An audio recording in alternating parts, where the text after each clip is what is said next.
देखो वॉइस में हम लोग कहाँ तक पढ़े हैं, माने कि शर्त बता दिया गया है कि कौन कौन से शर्त में आप लोग को ये वॉइस कन्वर्ट होगा और किस में पैसिव वॉइस कन्वर्ट नहीं होगा, है ना। चलिए ठीक है। अब आइए आपको आज के क्लास में बताने वाले हैं रूल्स। कौन सा रूल्स? तो सामान्य रूल्स जिससे आपको एक्टिव वॉइस से पैसिव वॉइस में बनाने आएगा, ठीक है। यानी कहने का मतलब है आपको बता देते हैं जनरल रूल्स, है ना।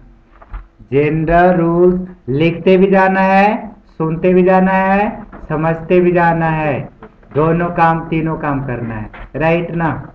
चलो तो जनरल रूल्स है ना, general rules from changing active voice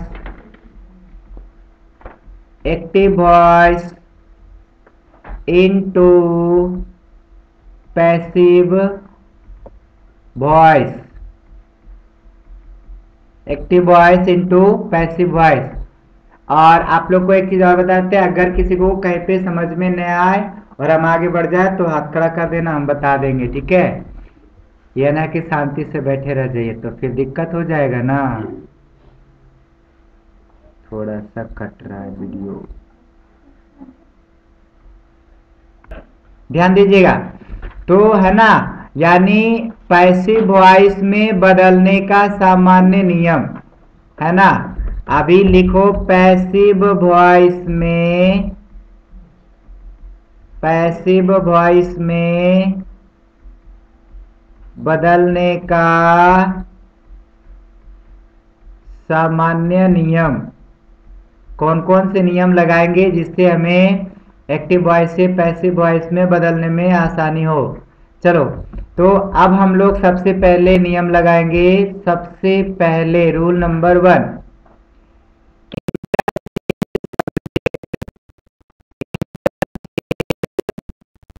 subject interchange subject and object, यानी कि सब्जेक्ट और ऑब्जेक्ट को आपस में इंटरचेंज करेंगे, ठीक है। सब्जेक्ट और ऑब्जेक्ट को आपस में इंटरचेंज करेंगे। दूसरा रूल है पैसिव वॉइस में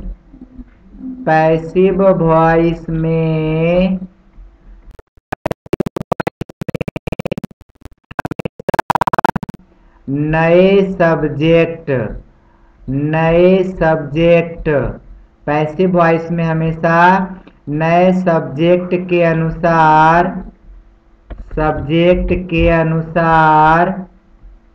पैसिव वॉइस में हमेशा नए सब्जेक्ट के अनुसार auxiliary verb AUXILIARY auxiliary verb का प्रयोग होता है। ऑक्सिलरी वर्ब का प्रयोग होता है। ऑक्सिलरी वर्ब का प्रयोग होता है। और इसके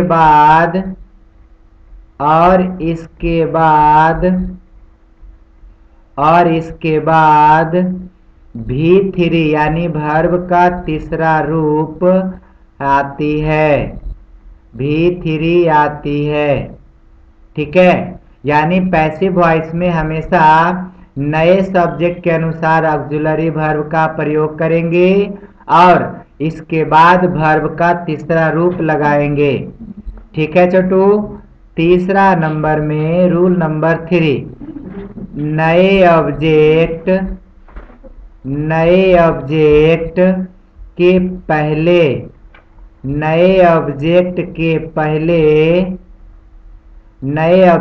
पहले सामान्यता बाई का प्रयोग किया जाता है। बाई का प्रयोग किया जाता है, बाई का प्रयोग किया जाता है, यानी नए सब्जेक्ट के पहले, नए ऑब्जेक्ट के पहले, ठीक ने, जो ऑब्जेक्ट आएगा उस ऑब्जेक्ट के पहले सामान्यतः बाई का प्रयोग किया जाता है। यहाँ तक समझ में आ गई? ये हमारा रूल नंबर कितना हो गया? 3 हो गया। ठीक है, चलो उसके बाद थोड़ा सा वेट कर लो जी। अच्छा, एक मिनट। हाँ, ये रूल पहले इसको समझा देते हैं ना, उसके बाद हम आगे बताएंगे अगला रूल, क्योंकि यहाँ पर भी थोड़ा सा प्रॉब्लम्स है। ठीक है, पहले इसको समझ लिया करो, फिर हम आगे समझाएंगे। देखो, पहले 3 रूल को समझिए। कहता है कि आपको पहले सब्जेक्ट और ऑब्जेक्ट का इंटरचेंज करना है, यानी सब्जेक्ट को बना देंगे ऑब्जेक्ट और ऑब्जेक्ट को बना देंगे सब्जेक्ट। इसका मतलब हुआ जो एक्टिव वॉइस का सब्जेक्ट रहेगा पैसिव वॉइस का ऑब्जेक्ट बना देंगे, और जो एक्टिव वॉइस का ऑब्जेक्ट रहेगा उसे पैसिव वॉइस का सब्जेक्ट बना देंगे। इसे कहते हैं इंटरचेंज। इंटरचेंज का मतलब हुआ सब्जेक्ट और ऑब्जेक्ट को आपस में बदल देना। समझ में आया? सब्जेक्ट और ऑब्जेक्ट को आपस में बदल देना, इंटरचेंज। उसके बाद हम क्या करेंगे? पैसिव वॉइस में हमेशा नए सब्जेक्ट, जो सब्जेक्ट आएगा उसके अनुसार ऑक्जुलरी वर्ब का प्रयोग करेंगे। ऑक्जुलरी वर्ब क्या होता है आप लोग को पता है? नहीं पता है? एक बार बता देते हैं, सब जानते हो, खाली ध्यान में नहीं है। ही, सी, सॉरी, ये auxiliary verb is, am, are, was, were, can, could, may, might, shall, will, should, would, है ना, ये सबको क्या कहते हैं? Auxiliary verb. याद आ गया? इसी को कहते हैं ऑक्जुलरी वर्ब। तो जो ऑक्जुलरी वर्ब होता है उसका प्रयोग करेंगे, और इसके बाद वर्ब का तीसरा रूप लगाएंगे। वर्ब का तीसरा रूप, वॉइस में हमेशा V3 का प्रयोग होता है, ये चीज रट जाना है। वॉइस में हमेशा V3 का प्रयोग होता है। उसके बाद जो नया ऑब्जेक्ट आएगा उसके पहले जनरली बाई का प्रयोग किया जाता है। जनरली किसका प्रयोग किया जाता है? बाई का प्रयोग किया जाता है। चलिए, तो यहाँ तक आप सबका क्लियर हो गया है ना? अब हम लोग बात कर लेते हैं रूल नंबर कितना हो गया? 3। चलिए रूल नंबर 4 पे आ जाइए। रूल नंबर 4, यहाँ रूल नंबर 4 लिख देते हैं। देखिए, एक्टिव वॉइस से लिखते चलिएगा, एक्टिव वॉइस से पैसिव में बदलने पर, एक्टिव वॉइस से पैसिव में बदलने पर, एक्टिव वॉइस से पैसिव में बदलने पर सेंटेंस का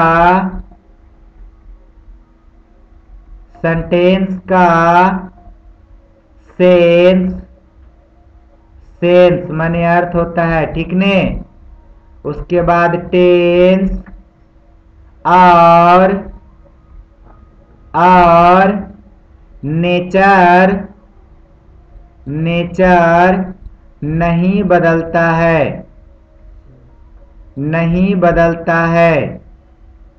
एक्टिव वॉइस से पैसिव वॉइस में बदलने पर सेंटेंस का सेंस नहीं बदलेगा, टेंस नहीं बदलेगा और नेचर नहीं बदलेगा। याद रखना है, जब भी एक्टिव से पैसिव में बदलते हैं तो बदल देने के बाद जो है ना तो उसका अर्थ बदलेगा, ना उसका टेंस बदलेगा और ना ही उसका नेचर बदलेगा। एक चीज समझ में आ गया? एक्टिव से पैसिव वॉइस में बदल देने पर सेंटेंस का सेंस नहीं बदलता है, टेंस नहीं बदलता है और नेचर भी नहीं बदलता है। रूल को आप अच्छे से याद रखो। उसके बाद हमारा रूल नंबर 5 है। रूल नंबर 5 है सब्जेक्ट या ऑब्जेक्ट, सब्जेक्ट या ऑब्जेक्ट के साथ, सब्जेक्ट या ऑब्जेक्ट के साथ प्रयुक्त articles, ARTICLES, articles, comma adjectives, adjectives यानी आर्टिकल, एडजेक्टिव आदि को, आदि को, आदि को इनसे अलग नहीं किया जाता, इनसे अलग नहीं किया जाता, नहीं किया जाता, नहीं किया जाता है।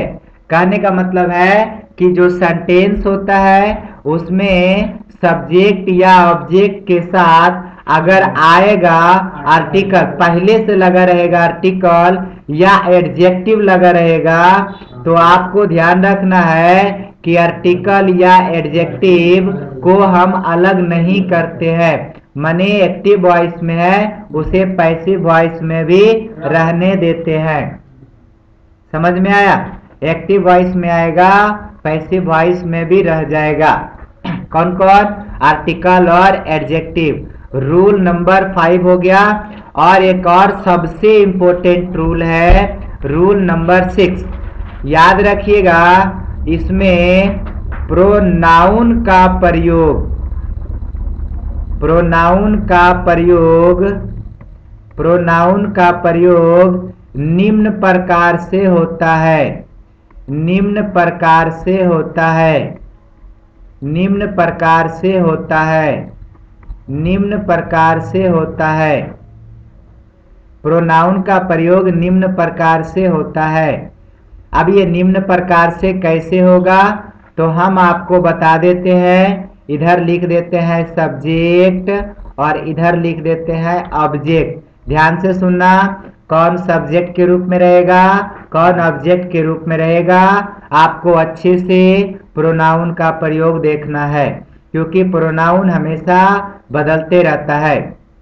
जैसे सब्जेक्ट में आई रहेगा, बी रहेगा, ही रहेगा, सी रहेगा, इट रहेगा या फिर दे रहेगा। बोलो यहाँ तक समझ में आ गई? अब देखो सब्जेक्ट के रूप में यही रहेगा और यही चीज अगर ऑब्जेक्ट में जाएगा, अगर यही प्रोनाउन, ये सब प्रोनाउन है, और अगर ये प्रोनाउन ऑब्जेक्ट में जाता है तो आई बदल जाएगा मी में, बी बदल जाएगा अस में, ही बदल जाएगा हिम में, सी बदल जाएगा हर में, इट बदल जाएगा इट। इट बदलेगा कि ना? इट नहीं बदलता है। कीट का इट होता है, इट का इटे होता है। उसके बाद दे का क्या हो जाएगा? देम हो जाएगा। बोलो याद समझ में आ गई? ये चीज आपको हर हाल में ध्यान रखना है। क्लियर है? चलो एक बार फिर से समझते हैं इसको, क्योंकि हम ज्यादा से ज्यादा इसी चीज पर फोकस करेंगे। देखो सब्जेक्ट के रूप में आई रहेगा, बी रहेगा, ही रहेगा, सी रहेगा, एगो छूट गया यू, एगो छूट गया यू, यहाँ पे घुसा देते हैं। यू रहेगा तो इसका यू का रूप भी यू होता है। समझ में आ गया? अब देखो अगर सब्जेक्ट के रूप में रहेगा तो आई बी यू, ही सी इट और दे रहेगा, और यही चीज अगर ऑब्जेक्ट में आएगा तो आई का मी बना देंगे, बी का अस बना देंगे, यू का यू बना देंगे, ही का हिम बना देंगे, सी का हर बना देंगे, इट का इट बना देंगे, दे का देम बना देंगे। अब इसका उल्टा, अगर ये ऑब्जेक्ट में रहेगा, आपको सब्जेक्ट बनाना है, तो जहां मी लिखा रहेगा उस सब्जेक्ट में जाएगा तो आई बन जाएगा, जहां अस लिखा हुआ है सब्जेक्ट में जाएगा तो बी बन जाएगा, जहां यू लिखा हुआ है सब्जेक्ट में जाएगा तो यू बन जाएगा, और जहां हिम लिखा हुआ है अगर सब्जेक्ट के रूप में लिखेंगे तो ही लिखेंगे, हर को सब्जेक्ट के रूप में सी लिखेंगे, इट को सब्जेक्ट के रूप में इट लिखते हैं, और देम को सब्जेक्ट के रूप में दे लिखते हैं। बोलो क्लियर है सबका? ठीक है, चलो अगला। उसके बाद इसमें नोट याद रखिएगा, नोट में याद रखिएगा, आप नहीं भी याद रखोगे तो हालांकि लिखा दिए हैं। नोट ये है you, by you and I T it, ये दो चीजें ऐसी है ये रिमेन्स सेम। कहने का मतलब ये हुआ कि ये वही रह जाता है, यू का भी रूप नहीं बदलेगा और इट का भी रूप नहीं बदलेगा। इट का इट रह जाएगा, यू का यू रह जाएगा। You and it remain same, you and it remain same. You और इट को हम वही तरीके से रहने देते हैं, राइट ना? समझ में आ रही है? चलो अब हम बात करते हैं एक एग्जाम्पल पर। चलो ध्यान से सुनो, अब हम एक एग्जाम्पल उठाते हैं, ध्यान से देखिएगा। दिखता है? बहुत कम दिखता है ना? स्क्रीन पे बहुत कम दिखता है। दिखता है आर्यन? नहीं दिखता है तो सुनते हैं, खाली सुनते हैं क्या? ओके चलिए, नहीं उधर कम दिखता है, इधर ज्यादा दिखता है, कम दिखता। चलो ठीक है, ध्यान दीजिए। अब सबसे पहले एक एग्जाम्पल उठाते हैं। जैसे हमने लिया एग्जाम्पल में लिया the PM of India, the PM of India ordered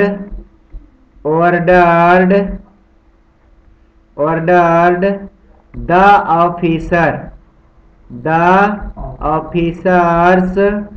to work for the poor, अब आप ध्यान से देखो, कहता है the PM of India order the officer to work for the poor, यानी कि ऑफिसरों को भारत के प्रधानमंत्री जो है गरीबों के लिए काम करने को कहा है ना, आदेश दिया, गरीबों के प्रति काम करने का आदेश दिया। खैर हिंदी थोड़ा करते रहना है, क्योंकि देखो जितना बेहतर हिंदी करना आपको आता है उतना बेहतर आपका अंडरस्टैंडिंग रहेगा, और जितना बढ़िया से आप अंडरस्टैंड करते हो उतना बेहतर तरीके से आपको बनाने आएगा। Do you want to change the colour same to improve इन्फॉर्मेंस? हमारा इन्फॉर्मेंस दिखा है ना, परफॉर्मेंस है। अच्छा, तो कहता है change the colour same to Windows 7 basis. भैया जो है वह रहे आए, हाँ सही हो ले है ने।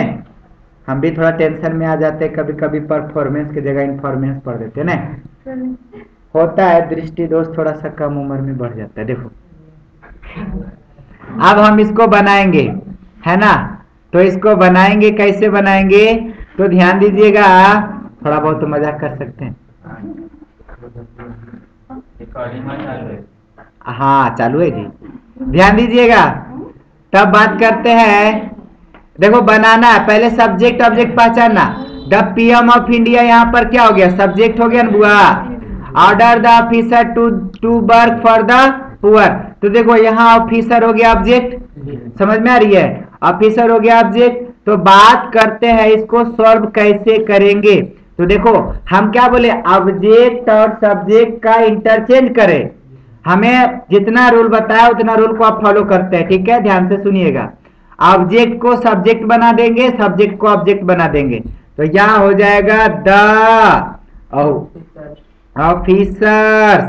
ऑफिसर, और इसके अकॉर्डिंग ऑक्सिलरी वर्ब लगेगा जो टेंस है उसी टेंस पर। तो भैया टेंस कौन सा है, तो टेंस जो दिख रहा है पास्ट टेंस है, तो बेयर लगेगा, क्योंकि यहाँ पर ऑर्डर है तो यहाँ प्लूरल है ना, तो इसके अकॉर्डिंग बेयर लगेगा, बेयर। अब V3 का प्रयोग होगा, V3 माने ऑर्डर का, V3 ऑर्डर्ड ही होता है, तो हो जाएगा ORDERED ऑर्डर्ड। और उसके बाद क्या लगेगा, बाई प्लस एजेंट लगेगा, तो बाई प्लस एजेंट लगाएंगे, लेकिन यहाँ नहीं लगाएंगे क्योंकि यहाँ टू के बाद जो अजर वर्ड आया हुआ है ना, तो इसके लिए बाई नहीं लगाएंगे। तो हम यहाँ पर लिखेंगे, इबला तो लिखबे न करेंगे, the PM of India, the PM of India. उसके बाद जो आगे लास्ट में लिखल है ना, to work for the poor, वैसे छोड़ देंगे, to work for the poor. बोलो समझ में आया कि नहीं आया? आया होगा, थोड़ा समझ में आया होगा है ना, धीरे धीरे समझ जाओगे। देखो हमने क्या किया, ऑब्जेक्ट को हमने सब्जेक्ट बनाया, रूल नंबर 1। दूसरा, जो बीच में ऑक्सिलरी वर्ब लगाया वो हमने सब्जेक्ट के अनुसार लगाया। सब्जेक्ट देखा टेंस में, पास्ट टेंस है इंडेफिनिट में, तो वाज वेयर का प्रयोग होगा। अब यहाँ वेयर इसलिए लगाया क्योंकि यहाँ ऑफिसर्स लगा हुआ है। देखो प्लूरल है, देखो ऑफिसर्स है तो प्लूरल में वेयर लगता है। उसके बाद V3 का प्रयोग करेंगे। V3 में यहाँ मेन वर्ब ऑर्डर है, ऑर्डर का तीसरा रूप क्या होता है? ऑर्डर होता है, तो ऑर्डर लगाया। उसके बाद सब्जेक्ट लगाएंगे, तो सब्जेक्ट में हमने क्या किया? The PM of India subject था, तो the PM of India subject लगाया। उसके बाद ये अदर वर्ड को वैसे जैसे रहेगा वैसे रख देंगे, एकदम सेम टू सेम। समझ में आया? चलो, पहला एग्जाम्पल था, थोड़ा सा दिक्कत होगा। अब दूसरा एग्जाम्पल लेते हैं ना। एग्जाम्पल नोट नहीं करते हो? कर लेना, हो जाएगा ना। बिल्कुल करते जाना, एग्जाम्पल को बिल्कुल नहीं छोड़ना है। जैसे समझना भी है, नोट भी कर लेना है, एग्जाम्पल्स को छोड़ना नहीं है। चलिए दूसरा एग्जाम्पल हम उठाते हैं। एग्जाम्पल नंबर 2 कहता है my grand mother. Grand mother means क्या होता है बुआ? नानी नहीं होता है, नानी भी तो होता है। Grand mother told, my grand mother told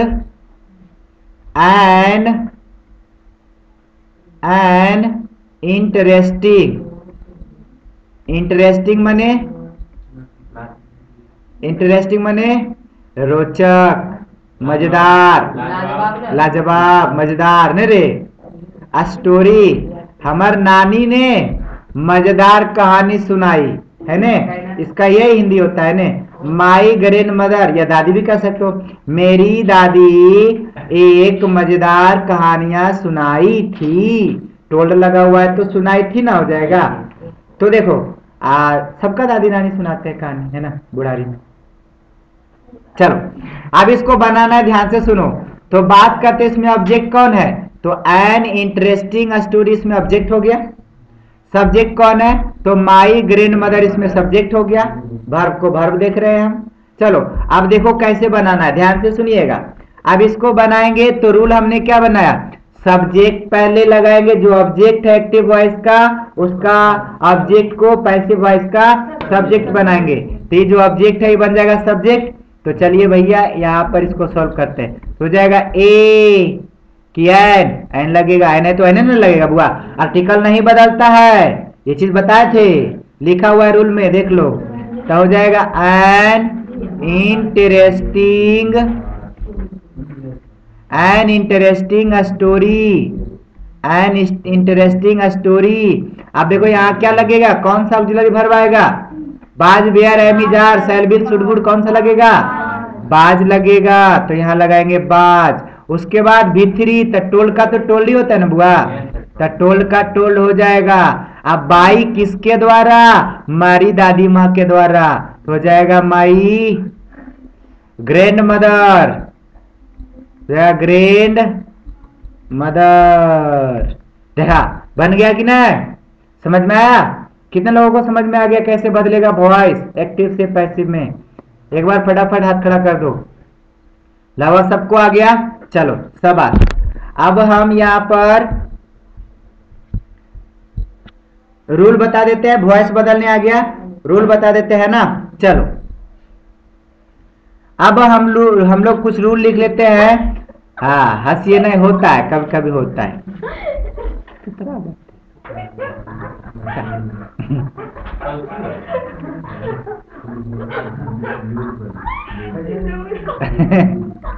क्या करे बुआ, हो जाता है।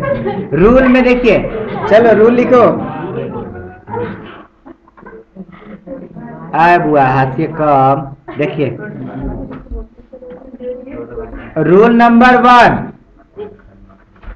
PREACENT present indefinite tense, present indefinite tense, present indefinite tense रहेगा।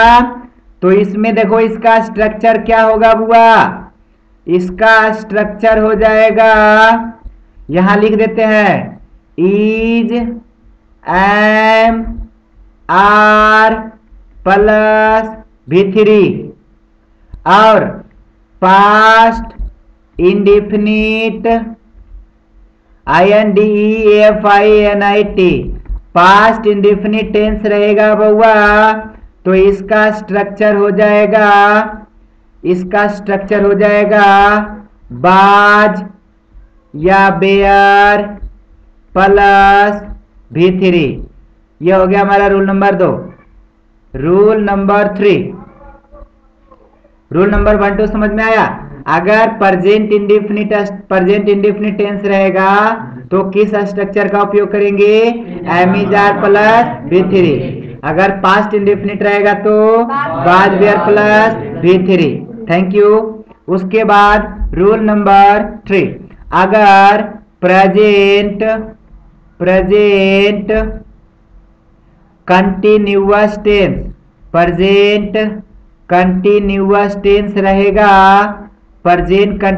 टेंस रहेगा तो इसके लिए हम एम इज आर प्लस एक चीज जोड़ देंगे और वो है बीइंग।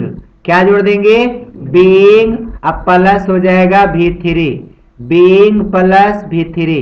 आपको अच्छे से याद रखना है am is are plus being plus V3 present continuous tense का स्ट्रक्चर होता है am is are plus being plus V3।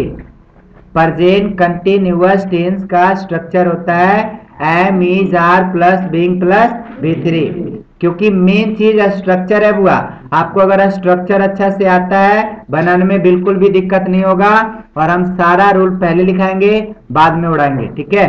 चलो उसके बाद यहां पर अगर आएगा पास्ट कंटिन्यूअस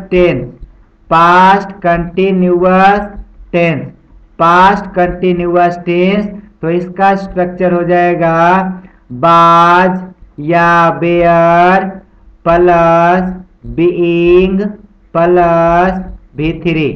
ये वाला आपको अच्छे से याद रखना है। पास्ट कंटिन्यूअस टेंस का स्ट्रक्चर होता है ये बाज were plus being plus V3, was were plus being plus V3। Continuous में कौन सा वर्ड ऐड हो जाता है, बीइंग ऐड हो जाता है। अगर प्रेजेंट करेगा तो एम इज आर लगेगा, पास्ट करेगा तो बाज बेयर। तो जान भी करते हो कंटिन्यूअस में बीइंग ऐड हो जाएगा। चलिए यहाँ तक आप लोग को क्लियर हो गई। अब उसके बाद नेक्स्ट में रूल क्या नंबर है बुआ, 5वां।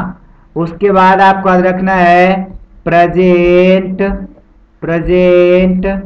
परफेक्ट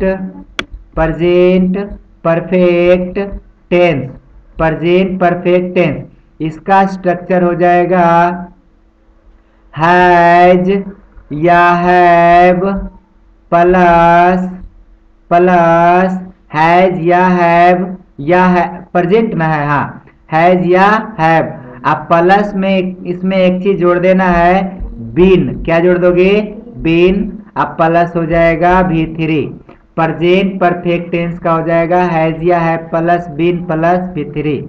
और पास्ट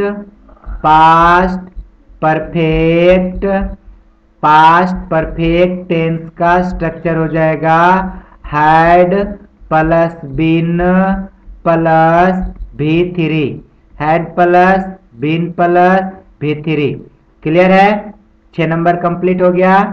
और आपको कल के क्लास में ही बता दिया गया है कि किसी भी टेंस का परफेक्ट कंटिन्यूअस का वॉइस पैसिव वॉइस नहीं होता है। याद है ना, रूल में लिखा दिया गया था किसका पैसिव वॉइस नहीं होता है, तो ऑल परफेक्ट कंटिन्यूअस टेंस का पैसिव वॉइस नहीं होता है। समझ में आ गया ना, ऑल परफेक्ट कंटिन्यूअस टेंस का पैसिव वॉइस नहीं होता है। तो बोलो इतना तक याद रखोगे। चलो अब आपको यहाँ पर क्या सिखा देते हैं, थोड़ा सा एक पॉइंट और सिखा देते हैं, फिर एग्जाम्पल पर लेकर चलेंगे। आपको यहाँ पर याद रखना है सबसे इम्पोर्टेंट कि जो मॉडल ऑक्सिलरी वर्ब होता है, मॉडल सुनिएगा ध्यान से बुआ, ऑक्जुलरी वर्ब तो सबे हो गया, is, am, are, was, were, can, could, may, might, shall, will, should, would, है ना, आउट टू, नीड, डेयर, है ना, मस्ट, सब तो हो गया ऑक्जुलरी वर्ब, 24 को होता है, तो ऑक्जुलरी वर्ब हो गया। लेकिन उसमें मॉडल ऑक्जुलरी होता है, मॉडल ऑक्जुलरी वर्ब की संख्या 13 होती है, समझ में आ गई। तो ये जो मॉडल ऑक्जुलरी वर्ब आएगा, इसके साथ कैसे परिवर्तन होता है, इस चीज को भी ध्यान में देख लो। सारा टेंस आपका खत्म हो गया, सारा टेंस खत्म हो गया ना, प्रेजेंट खत्म हो गया, पास्ट खत्म हो गया, फ्यूचर बाकी है। फ्यूचर आपको बाद में बताया जाएगा। प्रेजेंट टेंस का पूरा स्ट्रक्चर बता दिया गया, फ्यूचर पास्ट टेंस का पूरा स्ट्रक्चर हो गया, और एक बचा कि मॉडल ऑक्जुलरी, मॉडल ऑक्जुलरी यानी जिसको मॉडल वर्ब के नाम से भी जानते हैं, मॉडल वर्ब के भी नाम से जानते हैं। इसमें परिवर्तन कैसे होगा, इसमें परिवर्तन कैसे होगा, तो निम्न प्रकार होता है, निम्न प्रकार होता है। चलो हम आपको बताते चले इसमें परिवर्तन कैसे होगा। देखो, मॉडल वर्ब रहेगा और प्लस में V1 लगा रहेगा, तो समझ जाना है वो एक्टिव वॉइस है। कौन सा वॉइस है, एक्टिव वॉइस है। अब इसको पैसिव में कैसे बदलेंगे, तो भैया पैसिव वॉइस में बदलना हो तो आपको क्या करना है, जो मॉडल वर्ब रहेगा उसके साथ में बी जोड़ देंगे। क्या जोड़ देंगे, बी जोड़ देंगे, और वर्ब का तीसरा रूप लगा देंगे, हो जाएगा पैसिव वॉइस। क्या हो जाएगा, पैसिव वॉइस। तो अगर मॉडल ऑक्जुलरी वर्ब आएगा और V1 के साथ रहेगा तो हम कहेंगे ये एक्टिव वॉइस में है, और इसका पैसिव बनाने समय क्या करेंगे, केवल उसमें बी जोड़ देंगे। केवल क्या जोड़ देंगे, बी जोड़ देंगे। इससे साफ पता चल जाता है कि यह पैसिव वॉइस कन्वर्ट हो गया। समझ आ रही है, रूल वही रहेगा, बस बी जोड़ देंगे। अभी आपको एग्जाम्पल देंगे तो समझ में आ ही जाएगा। चलो एग्जाम्पल उठाते हैं, ठीक है। चलिए, अब जितना रूल बताया उन सभी रूलों को एक बार ऑब्जर्व करके उसके बाद हम एग्जाम्पल उठाते हैं। तो सबसे पहला एग्जाम्पल हमारा है India, India, India attacked, ATTACKED attacked Pakistan in 1971। कहने का मतलब है कि इंडिया अटैक्ड पाकिस्तान इन 1971। मान लो कोई सेंटेंस है, एक्टिव वॉइस में है, अब हमें इसको बनाना है पैसिव वॉइस में। तो भैया पाकिस्तान ऑब्जेक्ट हो गया और इंडिया सब्जेक्ट हो गया, तो हमने क्या बताया, सब्जेक्ट को ऑब्जेक्ट बना देंगे, ऑब्जेक्ट को सब्जेक्ट बना देंगे। तो ये ऑब्जेक्ट है, सब्जेक्ट बना देंगे, तो यहाँ पर हो जाएगा पाकिस्तान, है ना। अच्छा देखो, अटैक्ड है तो कौन टेंस है, पास्ट टेंस है, पास्ट इंडेफिनिट टेंस है। देखो सब्जेक्ट अब प्लस में V2 लगा रहेगा, इंडेफिनिट टेंस होता है पास्ट वाला, समझ में आ गया। सब्जेक्ट प्लस V2 में पास्ट इंडेफिनिट टेंस होता है। हालांकि टेंस आप लोग को आना चाहिए, बढ़िया से आना चाहिए। पहचानने में अगर दिक्कत होगा तो दिक्कत हो जाएगा, और आई थिंक टेंस बहुत बार पढ़ चुके हो, ठीक है। तो टेंस में दिक्कत नहीं होना चाहिए। हालांकि हिंट देते रहेंगे बीच बीच में। सब्जेक्ट प्लस V2 का मतलब कौन सा टेंस, पास्ट इंडेफिनिट टेंस, ठीक है। देखो यहाँ पे V2 लगा हुआ है, सब्जेक्ट के साथ तुरंत वर्ब का दूसरा रूप आ गया, तो पास्ट इंडेफिनिट हो गया। तो पाकिस्तान के साथ बाज लगेगा, आपको याद है ना रूल अभी लिखा है जो, कि बाज बेयर का प्रयोग होता है प्लस V3। तो V3 लगेगा तो भैया अटैक है तो अटैक ही ना रह जाएगा।